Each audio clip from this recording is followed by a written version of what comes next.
BBC প্রবাহে আপনাদের সবাইকে স্বাগত জানাচ্ছি। আমি শারমিন রমা। শুরুতেই দেখে নেব আজ কি থাকছে।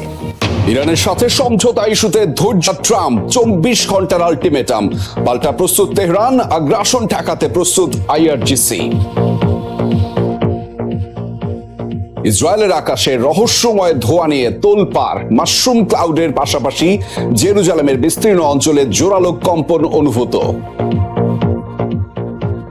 ভারতের মধ্যপ্রদেশে হাজার বছরের পুরনো মসজিদকে মন্দির ঘোষণায় বিতর্ক। হিন্দু মুসলিম বিভাজন তৈরির অভিযোগ কংগ্রেসের। হিন্দু বিরোধী অবস্থান বলছে বিজেপি। ইরানের সাথে সমঝোতায় রীতিমতো ধৈর্যহারা মার্কিন প্রেসিডেন্ট ডোনাল্ড ট্রাম্প হুমকি দিয়েছেন 24 ঘন্টার মধ্যে পুনরায় সামরিক পদক্ষেপের সিদ্ধান্ত আসতে পারে। শান্তি প্রস্তাবের দ্রুত প্রতিক্রিয়া না জানালে ইরান পড়বে চরম প্রতিকূলতার মধ্যে। অবশ্য নিজ অবস্থানে অনড় তেহরান জানিয়েছে আগ্রাসন মোকাবেলায় সব প্রস্তুতি সম্পন্ন। শিগগিরই ঘোষিত হবে হরমুজে নৌযান চলাচলের নতুন পরিকল্পনা। এদিকে বিবাদমান পক্ষগুলোকে সমঝোতায় আনতে ইরান সফর করছেন পাকিস্তানের স্বরাষ্ট্রমন্ত্রী। একের পর এক হুঁশিয়ারি দিয়েই যাচ্ছেন ডোনাল্ড ট্রাম্প। শান্তি আলোচনার টেবিলে ইরানকে বসাতে রীতিমতো ধৈর্যহারা মার্কিন প্রেসিডেন্ট। শনিবার ফরাসি গণমাধ্যম বিএফএম টিভিকে টেলিফোনে দেওয়া সাক্ষাৎকারে ফের তেহরানকে সতর্ক করেন ট্রাম্প। বলেন, পুনরায় সামরিক পদক্ষেপ শুরুর বিষয়ে 24 ঘন্টার মধ্যে সিদ্ধান্ত নিতে পারে যুক্তরাষ্ট্র। সোশ্যাল হ্যান্ডেল এক্সে কাম বিফোর দ্য স্টর্ম শিরোনামে পোস্ট করেন একটি এআই জেনারেটেড ছবিও। ইরানের পারমাণবিক কার্যক্রমের সময়সীমা ও শান্তি আলোচনার প্রস্তাবগুলো নিয়ে আলোচনা চলছে। তবে দ্রুত কোনো চুক্তিতে না পৌঁছালে চরম বিপজ্জনক পরিস্থিতি অপেক্ষা করছে ইরানের জন্য। অবশ্য নিজ অবস্থানে অনড় ইরানও। যে কোনো হামলা ঠেকাতে প্রস্তুত আইআরজিসি। পাল্টা এক্স পোস্টে পররাষ্ট্রমন্ত্রী আব্বাস আরাকচি জানান, ইচ্ছাকৃতভাবে চাপিয়ে দেওয়া যুদ্ধের আকাশ ছোঁয়া খরচ বহন করতে হবে ওয়াশিংটনকেই। শিগগিরই হরমুজের নৌযান চলাচলের নতুন পরিকল্পনার কথাও জানানো হয়। প্রযুক্তিগত নিয়ন্ত্রণের পাশাপাশি অন্তর্ভুক্ত করা হবে টোল আদায়ের বিষয়টিও। এক্ষেত্রে আন্তর্জাতিক আইন ও প্রতিবেশীদের অধিকারের বিষয়টিও রাখা হবে বিবেচনায়। ওয়াশিংটন তেহরানকে সমঝোতায় আনতে দৃঢ় পাকিস্তানও। শনিবার শান্তি চুক্তির পরবর্তী সময়সূচি নিয়ে আলোচনা করতে তেহরান পৌঁছান পাকিস্তানের স্বরাষ্ট্রমন্ত্রী মোহসিন নাকভি। ইরানি স্বরাষ্ট্রমন্ত্রী এসকান্দার মোমেনির সাথে বসেন বৈঠকে। আলোচনা ছাড়াও সীমান্তে বাণিজ্য বৃদ্ধি, সহযোগিতা জোরদার এবং দ্বিপাক্ষিক সম্পর্ক সম্প্রসারণের বিষয়েও বিস্তর আলোচনা করেন দুদেশের স্বরাষ্ট্রমন্ত্রী। দুপক্ষের টানাপোড়েনে স্থবির গুরুত্বপূর্ণ জলপথ হরমুজ। ইরানি বন্দরগুলোয় আটকা বহু দেশের জ্বালানি ও পণ্যবাহী কার্গো। মার্কিন সেন্টকম জানিয়েছে, এপ্রিলে কার্যকর হওয়া যুদ্ধবিরতির পর থেকে রুট পাল্টেছে অন্তত 78টি জাহাজ। শান্তি আলোচনা থমকে যাওয়ায় ইরানে আরো জোরালো হামলার প্রস্তুতি নিচ্ছে যুক্তরাষ্ট্র ও ইসরায়েল। মধ্যপ্রাচ্য বিষয়ক 2 মার্কিন কর্মকর্তার বরাতে নিউ ইয়র্ক টাইমস জানিয়েছে, সম্ভাব্য এই সামরিক অভিযান শুরু হতে পারে আগামী সপ্তাহে। তবে এখনো চূড়ান্ত সিদ্ধান্ত নেননি ডোনাল্ড ট্রাম্প। ইরানের অবকাঠামোতে হামলার তীব্রতা বাড়ানো, খার্ক দ্বীপ দখল সহ একাধিক বিকল্প রয়েছে পেন্টাগনের বিবেচনায়। শান্তি আলোচনার লক্ষ্যে অস্থায়ী যুদ্ধবিরতিতে রাজি হয়েছিল ইরান ও যুক্তরাষ্ট্র। পাকিস্তানে দুদেশের শীর্ষ নেতারা এক টেবিলে বসলেও ব্যাপক মতপার্থক্যের কারণে হয়নি কোনো সমঝোতা। এরপর দফায় দফায় শর্ত পাল্টা শর্তের বেড়াজালে আটকে আছে শান্তি চুক্তি। আলোচনা থমকে যাওয়ায় আবারও দেশটিতে সম্ভাব্য সামরিক অভিযানের প্রস্তুতি নিচ্ছে যুক্তরাষ্ট্র ও ইসরায়েলের সামরিক বাহিনী। নিউ ইয়র্ক টাইমসের এক প্রতিবেদনে উঠে এসেছে এই তথ্য। মধ্যপ্রাচ্য বিষয়ক 2 মার্কিন কর্মকর্তার বরাতে সেখানে বলা হয়েছে, আগামী সপ্তাহে পুনরায় যুদ্ধ শুরুর প্রস্তুতি নিচ্ছে তারা। তবে এখনও কোনো চূড়ান্ত সিদ্ধান্ত হয়নি। মার্কিন প্রেসিডেন্ট ডোনাল্ড ট্রাম্পের অনুমোদনের পরই নির্ধারিত হবে পরবর্তী পদক্ষেপ। প্রতিবেদন অনুযায়ী ইরানের অবকাঠামো ও সামরিক স্থাপনায় আরও জোরালো হামলা, হরমুজ প্রণালীর আশপাশে কৌশলগত লক্ষ্যবস্তুতে হামলার মতো বিকল্প বিবেচনায় রয়েছে। এর মধ্যে পারস্য উপসাগরের খার্ক দ্বীপের মতো গুরুত্বপূর্ণ তেল রপ্তানি কেন্দ্র দখলের বিষয়টিও রয়েছে বিবেচনায়। একই সঙ্গে পারমাণবিক স্থাপনা থেকে সংবেদনশীল উপাদান উদ্ধারে বিশেষ বাহিনী ব্যবহারের মতো ঝুঁকিপূর্ণ অপারেশনের বিষয়টিও ভাবা হচ্ছে বলে জানানো হয়। তবে বিশ্লেষকরা বলছেন, উচ্চমাত্রায় সমৃদ্ধ ইউরেনিয়াম উত্তোলনে রয়েছে ঝুঁকি। ইরানের স্থলবাহিনীর প্রতিরোধেও রয়েছে ব্যাপক হতাহতের শঙ্কা। এদিকে এক ঊর্ধ্বতন ইসরায়েলি কর্মকর্তার বরাতে দেশটির সংবাদ মাধ্যম চ্যানেল 12 জানিয়েছে, নতুন করে দীর্ঘ সময়ের জন্য যুদ্ধের প্রস্তুতি নিচ্ছে তেল আবিব। এখন মার্কিন প্রেসিডেন্টের সিদ্ধান্তের অপেক্ষায় দেশটি। যুদ্ধবিরতির মাঝে লেবাননে তাণ্ডব চালাচ্ছে ইসরায়েল। দেশটির দক্ষিণ পশ্চিম অঞ্চল সহ বিভিন্ন এলাকায় একদিনে 30টিরও বেশি হামলা চালিয়েছে আইডিএফ। প্রাণ হারিয়েছে অন্তত 18 বেসামরিক। আল মানসুরি এলাকায় কয়েকটি শহরে একযোগে গোলাবর্ষণ করেছে আইডিএফ। পূর্ব নাবতিয়ে, ইহমোর আর নুন সহ বেশ কয়েকটি স্থানে চালানো হয়েছে বিমান ও ড্রোন হামলা। ইসরায়েলের জোরপূর্বক উচ্ছেদের নির্দেশে দক্ষিণ লেবাননের বিভিন্ন এলাকা ছেড়ে সিডন ও বৈরুতের দিকে আসছে বাস্তুচ্যুত হাজার হাজার মানুষ। শনিবার লেবানন ও ইসরায়েলের মধ্যে চলমান যুদ্ধবিরতির মেয়াদ বাড়ানো হয়েছে আরো 45 দিনের জন্য, যার তোয়াক্কা না করেই লেবাননের নারকীয়তা অব্যাহত রেখেছে ইসরায়েলি বাহিনী। রহস্যময় মাশরুম ক্লাউডের দেখা মিলল ইসরায়েলের আকাশে। জেরুজালেমের বিস্তীর্ণ অঞ্চলে অনুভূত হয়েছে জোরালো কম্পন। ইসরায়েলি অস্ত্র নির্মাতা প্রতিষ্ঠানের এক পরীক্ষা কেন্দ্রে হয়েছে বিস্ফোরণ। দাবি করা হচ্ছে পূর্ব পরিকল্পিত উপায়ে চালানো হয়েছে ক্ষেপণাস্ত্রের পরীক্ষা। সাধারণত পারমাণবিক অস্ত্রের পরীক্ষা চালালে এ ধরনের মাশরুম আকৃতির মেঘ দেখতে পাওয়া যায় বিস্ফোরণ স্থলে। শনিবার স্থানীয় সময় সন্ধ্যা বিশাল বিস্ফোরণে কেঁপে ওঠে অধিকৃত জেরুজালেমের বিস্তৃত এলাকা। ঘটনার উৎপত্তিস্থল বেইত শেমেশ শহর। বিস্ফোরণের ভিডিও দ্রুতই সামাজিক মাধ্যমগুলোতে ছড়িয়ে পড়ে, যাতে দেখা যায় বিশাল বিস্ফোরণের পর আকাশে মাশরুম আকৃতির বিশাল ধোঁয়ার মেঘ তৈরি হয়েছে, যা অনেক দূর থেকেও দেখা যাচ্ছিল। সাধারণত পারমাণবিক অস্ত্রের পরীক্ষা কিংবা বড় ধরনের রাসায়নিক কোনো বিস্ফোরণ ঘটলে এ ধরনের মাশরুম ক্লাউড দেখা যায়। সংবাদ মাধ্যম টাইমস অব ইসরায়েল বলছে, ইসরায়েলি রাষ্ট্রায়ত্ত প্রতিরক্ষা প্রতিষ্ঠান তোমারের পরীক্ষা কেন্দ্রে বিস্ফোরণটি হয়েছে, যেখান থেকে আকাশ প্রতিরক্ষা ব্যবস্থা অ্যারো সিস্টেমসের জন্য রকেট ও ক্ষেপণাস্ত্র ইঞ্জিন তৈরি করা হয়। তবে অঞ্চলটিতে ইসরায়েল কোনো বিশেষ ধরনের অস্ত্রের পরীক্ষা করেছে কিনা তা নিয়ে তৈরি হয়েছে ধোঁয়াশা। প্রতিষ্ঠানটির দাবি বিস্ফোরণটি পূর্ব পরিকল্পিত পরীক্ষা ছিল। এদিকে এক প্রতিবেদনে ইসরায়েলি সংবাদ মাধ্যম চ্যানেল 12 দাবি করেছে, মূলত কয়েক হাজার কিলোমিটার পাল্লার রকেটের প্রোপেল্যান্টের পরীক্ষা চালানো হয়েছিল সেখানে। ভেনেজুয়েলার সাবেক প্রেসিডেন্ট নিকোলাস মাদুরোর ঘনিষ্ঠ মিত্র অ্যালেক্স সাবকে যুক্তরাষ্ট্রের কাছে হস্তান্তর করেছে কারাকাস। শনিবার দেশটির অভিবাসন সংস্থা এই বিষয়টি নিশ্চিত করেছে। মার্কিন আইন শৃঙ্খলা বাহিনীর এক কর্মকর্তা জানিয়েছেন, ফেব্রুয়ারিতে যুক্তরাষ্ট্র ও ভেনেজুয়েলার যৌথ অভিযানে কারাকাস থেকে আটক হন সাব। 54 বছর বয়সী এই ভেনেজুয়েলিয়ান ব্যবসায়ী মাদুরোর অত্যন্ত ঘনিষ্ঠ বলে জানা যায়। 2020 সালে যুক্তরাষ্ট্রে আটক হন তিনি। তবে 2023 সালে ভেনেজুয়েলায় আটক মার্কিন বন্দীদের বিনিময়ে তাকে মুক্ত করে মার্কিন প্রশাসন। তবে এবছর আটকের পর আবারও তাকে যুক্তরাষ্ট্রে পাঠানো হচ্ছে। সংশ্লিষ্ট সূত্রগুলো বলছে, ভেনেজুয়েলার সাবেক প্রেসিডেন্ট মাদুরোর অপরাধ প্রমাণে গুরুত্বপূর্ণ তথ্য দিতে পারেন সাব। ভারতের হাজার বছরের পুরনো কামাল মাওলা মসজিদের স্থানকে মন্দির ঘোষণাকে কেন্দ্র করে বিভক্ত ভারত। মধ্যপ্রদেশের হাইকোর্টের এই রায়কে ঐতিহাসিক বলছে হিন্দু সম্প্রদায়। এরই মধ্যে মসজিদ প্রাঙ্গণে পূজা অর্চনাও শুরু করেছে তারা। এদিকে হতাশ মুসলিমদের আশা, ন্যায় বিচার পাবেন সুপ্রিম কোর্টে। এদিকে বিতর্কিত রায়ের মাধ্যমে বিজেপি সরকারের বিরুদ্ধে হিন্দু মুসলিম বিভাজন তৈরির অভিযোগ তুলেছে কংগ্রেস। বিজেপির পাল্টা দাবি, হিন্দু বিরোধী অবস্থান নিয়েছে সরকার বিরোধীরা।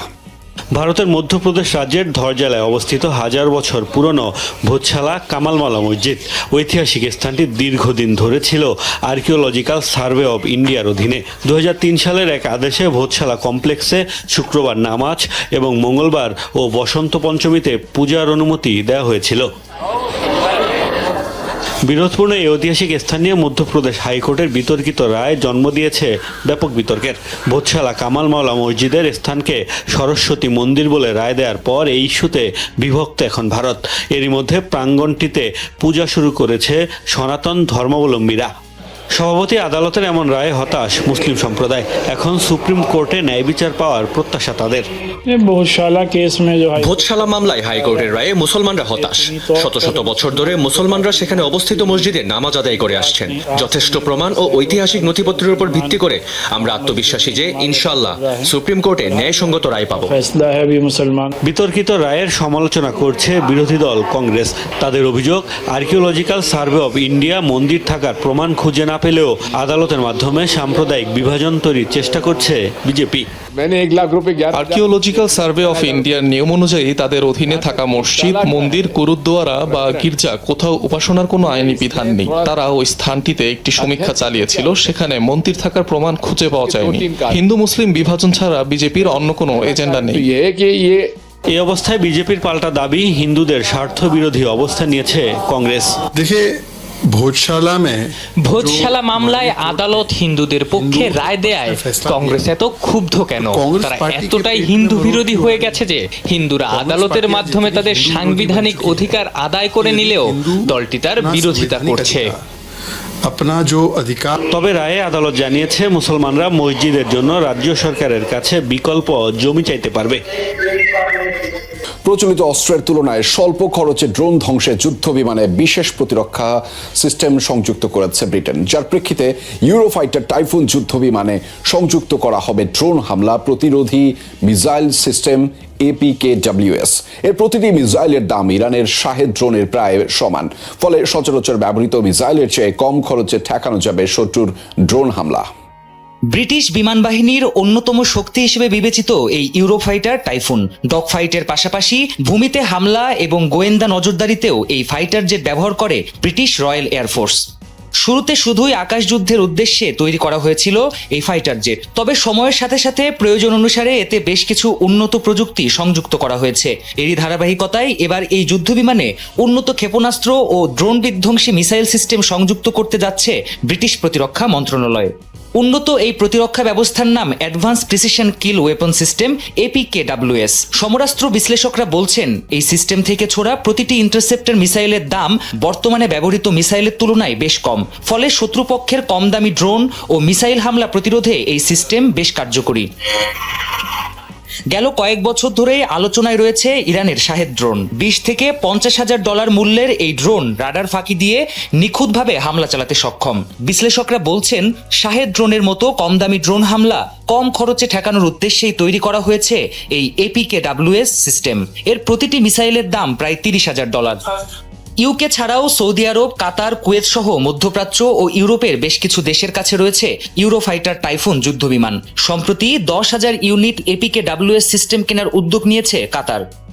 নাগবা দিবসকে কেন্দ্র করে উত্তপ্ত লন্ডনের রাজপথ। শনিবার যুক্তরাজ্যের রাজধানী লন্ডনের সড়কে ফিলিস্তিনপন্থী ও কট্টর ডানপন্থীদের পাল্টাপাল্টি বিক্ষোভে ছড়ায় উত্তেজনা।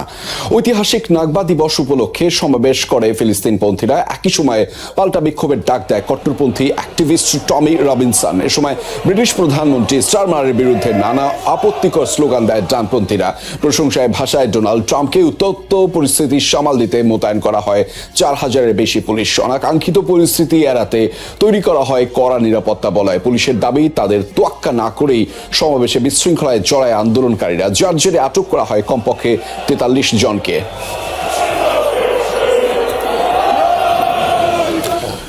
সরকার বিরোধী বিক্ষোভে উত্তাল তিউনিসিয়া। বাজারে খাবার ও ওষুধের তীব্র ঘাটতির পাশাপাশি আকাশ ছোঁয়া মূল্যস্ফীতিতে দিশেহারা সাধারণ মানুষ, যার প্রতিবাদে দেশটির রাজধানী তিউনিসের সড়কে প্লাকার্ড ও ব্যানার হাতে নামেন শত শত মানুষ। এ সময় বিরোধী নেতা এবং সাংবাদিকদের গণহারে গ্রেপ্তারের প্রতিবাদ জানায় তারা। তাছাড়া প্রেসিডেন্ট কাইস সাইদের পদত্যাগের জোরালো দাবি তোলেন। বিক্ষোভকারীদের স্লোগানে মুখরিত হয় রাজপথ। পুলিশ ও প্রশাসনকে ব্যবহার করে দমন নিপীড়ন চালাচ্ছে সরকার, অভিযোগ জানায় বিক্ষুব্ধ জনতার দল। 2010 সালে তিউনিসিয়া থেকেই শুরু হয় সরকার বিরোধী আন্দোলন আরব বসন্ত। আফ্রিকার দেশ কঙ্গোয় ছড়িয়ে পড়ছে ইবোলা ভাইরাস। নতুনভাবে ছড়িয়ে পড়া ভাইরাসের প্রভাবে দেশটির ইতুরি প্রদেশে কমপক্ষে 80 জনের মৃত্যু হয়েছে। এছাড়া 246 জন ভাইরাসে আক্রান্ত বলে সন্দেহ করা হচ্ছে। শনিবার এক সংবাদ সম্মেলনে এই তথ্য প্রকাশ করেছে দেশটির স্বাস্থ্য মন্ত্রণালয়। জানানো হয়, কঙ্গোতে এবার ছড়িয়ে পড়েছে ইবোলার বুন্দিবুগিও ভ্যারিয়েন্ট।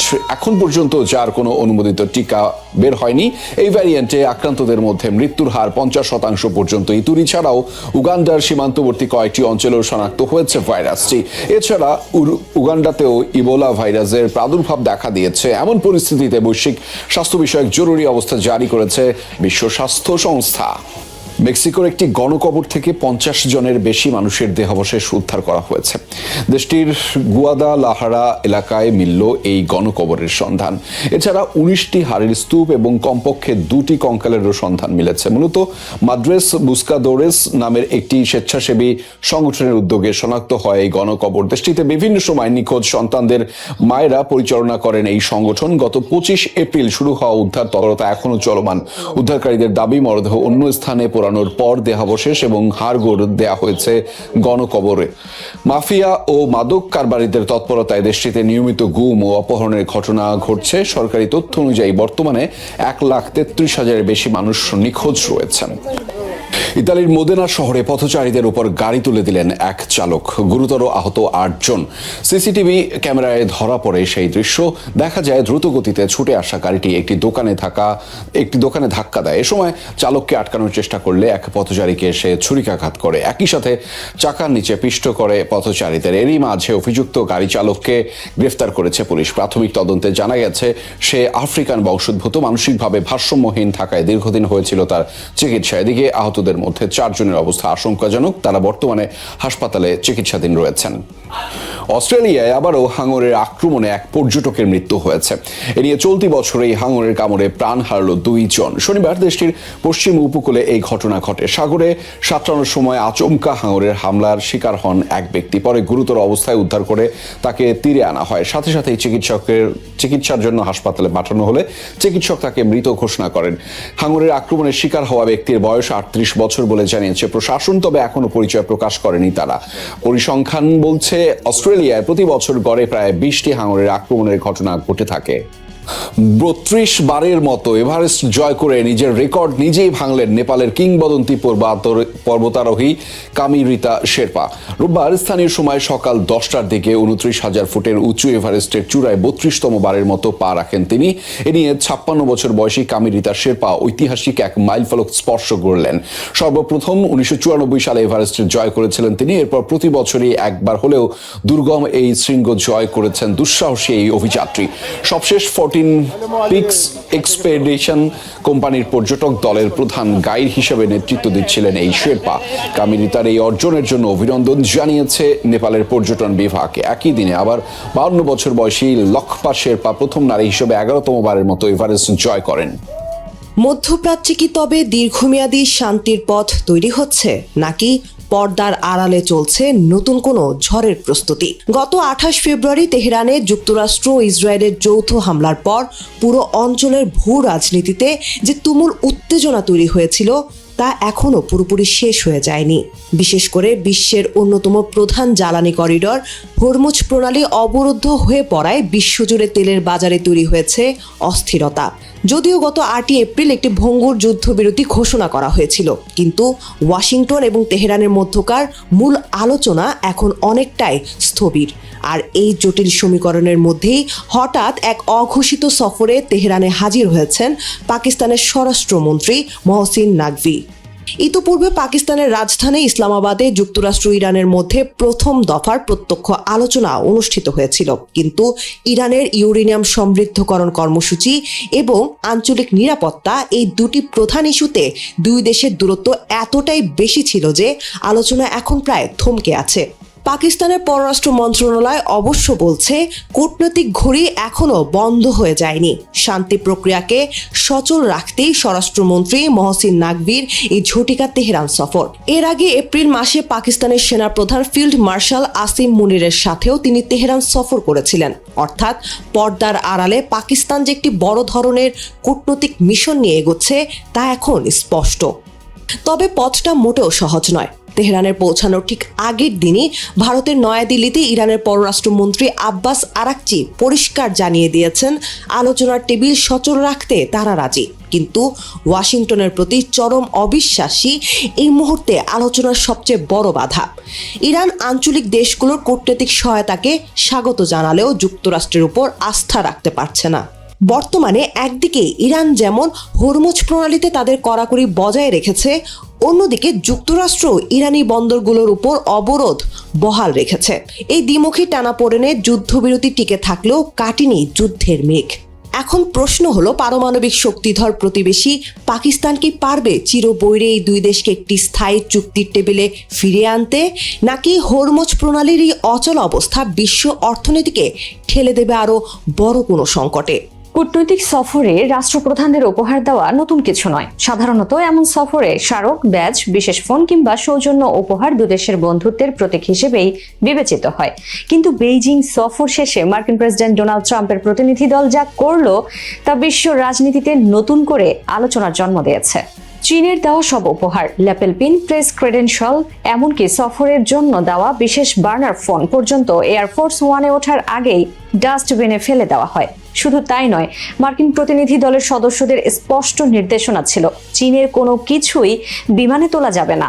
চীনের প্রেসিডেন্ট শি জিনপিং এর সঙ্গে দুদিনের উচ্চ পর্যায়ের বৈঠক শেষে 15 মে বেইজিং ছাড়েন ট্রাম্প। সফরের সময় সৌহার্দ্যপূর্ণ পরিবেশের ছবি তুলে ধরা হলেও পর্দার আড়ালে দুদেশের মধ্যকার গভীর অবিশ্বাস আবারও সামনে চলে আসে এই ঘটনার মধ্য দিয়ে। নিউ ইয়র্ক পোস্টের হোয়াইট হাউস প্রতিনিধি এমিলি গুডিন সামাজিক মাধ্যম এক্সে লিখেছেন, এয়ারফোর্স ওয়ানে করে বেইজিং ছাড়ার আগে যুক্তরাষ্ট্রের পুরো প্রতিনিধি দল চীনা কর্তৃপক্ষের দেওয়া সব জিনিস ডাস্টবিনে ফেলে দিয়েছে। তিনি আরো জানান, নির্দেশ ছিল একেবারে পরিষ্কার, চীনের তৈরি কোনো কিছুই বিমানে তোলা যাবে না। বেইজিং ক্যাপিটাল এয়ারপোর্টে বিমানের সিঁড়ির নিচে রাখা একটি ডাস্টবিনে ফেলে দেওয়া হয় সব স্মারক ও সরঞ্জাম। এর মধ্যে ছিল অস্থায়ী ফোন, পরিচয়পত্র, পিন এবং অন্যান্য সামগ্রী। মার্কিন কর্মকর্তাদের কেউই ব্যক্তিগত ফোন বা ল্যাপটপ সঙ্গে আনেননি। পুরো সফরে তারা ব্যবহার করেছেন শুধুমাত্র বিশেষ নিরাপত্তা সংবলিত বার্নার ফোন। মূলত সম্ভাব্য সাইবার গুপ্তচর বৃত্তি এবং নজরদারির আশঙ্কা থেকে এমন কঠোর পদক্ষেপ নেওয়া হয়। বহু বছর ধরেই যুক্তরাষ্ট্র চীনের বিরুদ্ধে সাইবার হামলা, তথ্য চুরি এবং নজরদারির অভিযোগ তুলে আসছে। ওয়াশিংটনের আশঙ্কা, উপহার হিসেবে দেওয়া যে কোনো ডিভাইস বা স্মারকের মধ্যেও আড়ি পাতার প্রযুক্তি থাকতে পারে। এটি নিছক নিরাপত্তা প্রোটোকল নয়, বরং দুই পরাশক্তির মধ্যকার অবিশ্বাসের এক প্রতীকী প্রকাশ। কারণ প্রকাশ্যে বন্ধুত্বপূর্ণ হাসি বিনিময় হলেও প্রযুক্তি ও গোয়েন্দা প্রতিযোগিতায় ওয়াশিংটন ও বেইজিং এখনও একে অপরকে বড় হুমকি হিসেবেই দেখে। এই সফরে ট্রাম্প বড় ধরনের ব্যবসায়িক চুক্তির আশায় চীনে গেলেও প্রত্যাশিত সাফল্য পাননি বলেই মনে করা হচ্ছে। বিরল খনিজ, প্রযুক্তি ও বাণিজ্য ইস্যুতে বড় অগ্রগতির আশা থাকলেও শেষ পর্যন্ত সয়াবিন ও বোয়িং বিমান সংক্রান্ত কিছু সমঝোতা ছাড়া উল্লেখযোগ্য কোনো চুক্তি হয়নি। এদিকে সফরের সময় নিরাপত্তা নিয়ে উত্তেজনাও তৈরি হয়। যুক্তরাষ্ট্রের সংবাদ মাধ্যমগুলোর তথ্য অনুযায়ী বেইজিং এর টেম্পল অফ হেভেন পরিদর্শনের সময় এক মার্কিন সিক্রেট সার্ভিস এজেন্টকে আগ্নেয়াস্ত্র থাকার কারণে ভেতরে ঢুকতে দেয়নি চীনা কর্তৃপক্ষ। এ নিয়ে দুপক্ষের কর্মকর্তাদের মধ্যে দীর্ঘ বাকবিতণ্ডাও হয়। ট্রাম্প নিজেও সফরের শেষে গুপ্তচর বৃত্তির বাস্তবতা অস্বীকার করেননি। সাংবাদিকদের এক প্রশ্নের জবাবে তিনি বলেন, এটা স্বাভাবিক বিষয়, কারণ আমরাও তাদের উপর গুপ্তচর বৃত্তি করি। মার্কিন প্রতিনিধি দলের এই ঘটনায় বোঝা যায় যুক্তরাষ্ট্র ও চীনের সম্পর্ক যতই কূটনৈতিক হাসি আর কর্মর্দনে সাজানো হোক না কেন, আস্থার সংকট এখনো গভীর। আর সেই কারণেই হয়তো বন্ধুত্বের স্মারক ও শেষ পর্যন্ত জায়গা পেয়েছে ডাস্টবিনেই। আন্তর্জাতিক রাজনীতির গতি প্রকৃতি এখন বদলাচ্ছে সেকেন্ডে সেকেন্ডে। মার্কিন প্রেসিডেন্ট ডোনাল্ড ট্রাম্পের বেইজিং সফরের রেশ কাটতে না কাটতেই রাশিয়ার প্রেসিডেন্ট ভ্লাদিমির পুতিনের হঠাৎ চীন সফরের ঘোষণা বিশ্বজুড়ে নতুন করে জল্পনার জন্ম দিয়েছে। ইরান যুদ্ধের এক সংকটময় মুহূর্তে ট্রাম্প যখন চীনকে দিয়ে শান্তি চুক্তি করানোর মরিয়া চেষ্টায় লিপ্ত, ঠিক তখনই পুতিনের এই আগমন কি কেবলই কাকতালীয়, নাকি এর পেছনে লুকিয়ে আছে পশ্চিমা শক্তিকে চ্যালেঞ্জ করার কোনো সুগভীর পরিকল্পনা? তবে বিশ্লেষকরা বলছেন মস্কো আসলে বেইজিংকে ওয়াশিংটনের হাত থেকে দূরে রাখতে চাইছে। পুতিনের এই সফরের প্রধান উদ্দেশ্য হলো ইরান যুদ্ধ নিয়ে চীনের সঙ্গে রাশিয়ার অবস্থান পুনর্মূল্যায়ন করা। ট্রাম্প বেইজিং গিয়ে শি জিনপিংকে যে বাণিজ্যিক টোপ বা ছাড়ের প্রস্তাব দিয়েছেন তা যেন রাশিয়ার স্বার্থের পরিপন্থী না হয় সেটি নিশ্চিত করাই পুতিনের মূল লক্ষ্য। পুতিন খুব ভালো করেই জানেন, চীন যদি ট্রাম্পের মধ্যস্থতায় সরাসরি যুক্ত হয় এবং মার্কিন শর্তে ইরান যুদ্ধ থেমে যায়, তবে মধ্যপ্রাচ্যে রাশিয়ার প্রভাব অনেকখানি কমে যাবে। তাই ট্রাম্পের প্রস্থানের পরপরই বেইজিং হাজির হয়ে পুতিন আসলে বেইজিংকে মনে করিয়ে দিতে চান পশ্চিমা সাম্রাজ্যবাদের বিরুদ্ধে চীন ও রাশিয়া এখনও এক এবং অবিভাজ্য। সামরিক ও জ্বালানি সহযোগিতার নতুন মাত্রা যোগ করাও এই সফরের অন্যতম এজেন্ডা। ইরান যুদ্ধের ফলে বিশ্ববাজারে তেলের যে ঊর্ধ্বগতি, তাতে রাশিয়া লাভবান হলেও দীর্ঘমেয়াদে তারা চীনের উপর নির্ভরশীল। পুতিন বেইজিংয়ে গিয়ে হয়তো নতুন কোনো কৌশলগত প্রতিরক্ষা চুক্তির প্রস্তাব দেবেন, যা ট্রাম্পের দেওয়া শান্তি প্রস্তাবের চেয়েও চীনের কাছে বেশি আকর্ষণীয় মনে হতে পারে। তেহরানকে ঘিরে মার্কিন ইসরায়েলি আগ্রাসন ঠেকাতে মস্কো ও বেইজিংয়ের যৌথ অবস্থান কতটা দৃঢ়, সেই বার্তাই পুতিন এখন বিশ্ববাসীকে দিতে চাচ্ছেন। বিশ্লেষকরা ধারণা করছেন পুতিনের এই সফর মূলত ট্রাম্পের কূটনৈতিক চালকে নস্যাৎ করার এক মোক্ষম পাল্টা চাল। হোয়াইট হাউস যখন ভাবছে তারা চীনকে পাশে পেয়ে গেছে, পুতিন তখন বেইজিংয়ের রেড কার্পেটে দাঁড়িয়ে সেই ধারণাকে ভুল প্রমাণ করতে চাইছেন। এই দুই পরাশক্তির নেতার বৈঠক কেবল মধ্যপ্রাচ্যের ভবিষ্যৎই নয়, বরং স্নায়ুযুদ্ধ পরবর্তী বিশ্ব ব্যবস্থার নতুন রূপরেখাও নির্ধারণ করে দেবে। শি জিনপিং শেষ পর্যন্ত ট্রাম্পের শান্তি প্রস্তাবে সায় দেবেন নাকি পুতিনের সাথে মিলে এক বহুমুখী বিশ্বের লড়াই চালিয়ে যাবেন সেটি এখন দেখার বিষয়। তবে এটি স্পষ্ট যে বেইজিং এখন বিশ্ব রাজনীতির এমন এক মহাকর্ষ কেন্দ্র যেখানে ট্রাম্প ও পুতিন নিজ নিজ কক্ষপথ ঠিক রাখতে বারবার ছুটে আসছেন। ব্রিটিশ রাজনৈতিক বিশ্লেষক অ্যান্থনি সেলডন গত কয়েক দশকে যুক্তরাজ্যের 8 জন প্রধানমন্ত্রীর জীবনী লিখেছেন। 90-এর দশকে তিনি যখন এই কাজ শুরু করেন তখন ব্রিটিশ রাজনীতি তুলনামূলকভাবে স্থিতিশীল ছিল।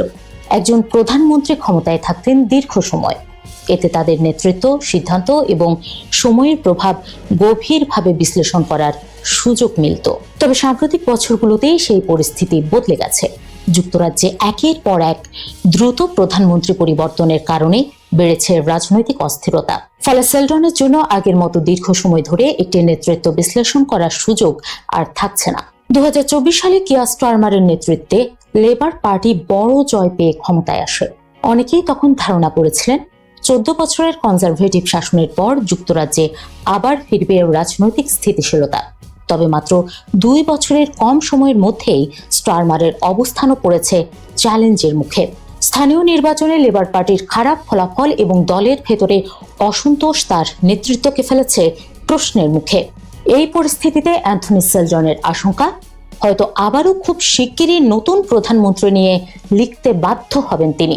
তার মতে যুক্তরাজ্যের বর্তমান রাজনৈতিক অস্থিরতা দেশটিকে এমন এক অবস্থার দিকে নিয়ে যাচ্ছে যেখানে নেতৃত্ব টিকে থাকা কঠিন হয়ে পড়ছে। যুক্তরাজ্যের এই সংকট কেবল রাজনৈতিক নয়, অর্থনৈতিকও। 2008 সালের বৈশ্বিক অর্থনৈতিক সংকটের পর দেশটি পুরোপুরি ঘুরে দাঁড়াতে পারেনি। সাধারণ মানুষের আয় উল্লেখযোগ্যভাবে না বাড়লেও জীবনযাত্রার ব্যয় বেড়েছে ধারাবাহিকভাবে। এর সঙ্গে ব্রেক্সিট পরবর্তী অর্থনৈতিক চাপ পরিস্থিতিকে করেছে আরও জটিল। পাশাপাশি উৎপাদনশীলতার ধীর গতি এবং ক্রমবর্ধমান সরকারি ঋণ ব্রিটিশ অর্থনীতিকে ঠেলে দিয়েছে আরও দুর্বল অবস্থার দিকে। আগে যুক্তরাজ্যের রাজনীতি মূলত লেবার ও কনজারভেটিভ দলের মধ্যেই সীমাবদ্ধ ছিল। এখন সেখানে যুক্ত হয়েছে কয়েকটি শক্তিশালী দল। এর ফলে ভোট ভাগ হয়ে যাচ্ছে। কোনো দলই দীর্ঘ সময় স্থিতিশীলভাবে ক্ষমতায় থাকতে পারছে না। অ্যান্থনি সেলডনের মতে যুক্তরাজ্য শাসন অযোগ্য নয়, বরং মূল সংকট হলো কার্যকর ও শক্তিশালী নেতৃত্বের অভাব। বর্তমান প্রধানমন্ত্রী কিয়ার স্টারমারকে ব্যক্তিগতভাবে সৎ, দায়িত্বশীল ও পরিশ্রমী নেতা হিসেবে মূল্যায়ন করেন সেলডন। তবে তার মতে বর্তমান সময়ের জটিল রাজনৈতিক ও অর্থনৈতিক চ্যালেঞ্জ মোকাবিলায় স্পষ্ট ও শক্তিশালী রাজনৈতিক বার্তা দিতে ব্যর্থ হচ্ছেন স্টারমার। অনেক সময় সরকার কি পরিবর্তন আনতে চায় তা জনগণের কাছে পরিষ্কার না, ফলে বাড়ছে সমালোচনা, কমছে আস্থা। লেবার পার্টির ভেতর সম্ভাব্য নেতৃত্ব পরিবর্তন নিয়েও শুরু হয়েছে আলোচনা। জনপ্রিয়তা ও জনসংযোগের দিক থেকে গ্রেটার ম্যানচেস্টারের মেয়র অ্যান্ড্রি বার্নহ্যামকে দেখা হচ্ছে ভবিষ্যতের সম্ভাব্য নেতা হিসেবে।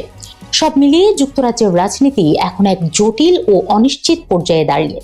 একদিকে দ্রুত নেতৃত্ব পরিবর্তনের প্রবণতা, অন্যদিকে অর্থনৈতিক চাপ ও রাজনৈতিক বিভাজন। সব মিলিয়ে যুক্তরাজ্যের স্থিতিশীল শাসন ব্যবস্থা নিয়ে অনিশ্চয়তা থেকেই যাচ্ছে। সবাইকে শুভকামনা জানিয়ে আমি শারমিন রমাজ এখানে বিদায় নিচ্ছি। ভালো থাকবেন।